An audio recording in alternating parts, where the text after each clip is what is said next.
It's interesting you mentioned the toolbox. On the show, we speak highly about your toolbox and adding your experiences Hmm. into your toolbox. So it's most definitely parallel to what we our motto.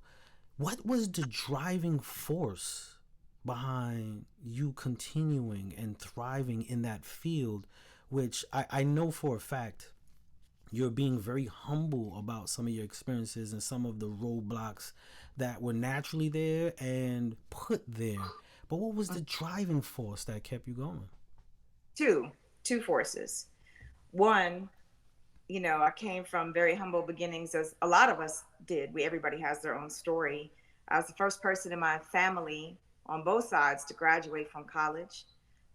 We grew up with, very humble means.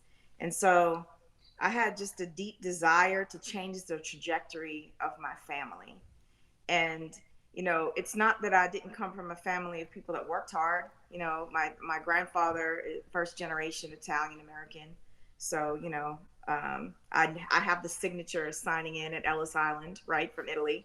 So um, it was wanting to change the trajectory of my family and setting a new standard. And then the other, honestly, is God. Hmm. And I've always felt the presence of God in my life ever since I was small. I can remember the first time I became aware of God in my life. I was maybe 4, and I was on the swing set at my grandmother's house. And I was swinging, and it was a beautiful day, and you could hear the birds and all the good stuff. And it was like I felt a hand pushing me on that swing.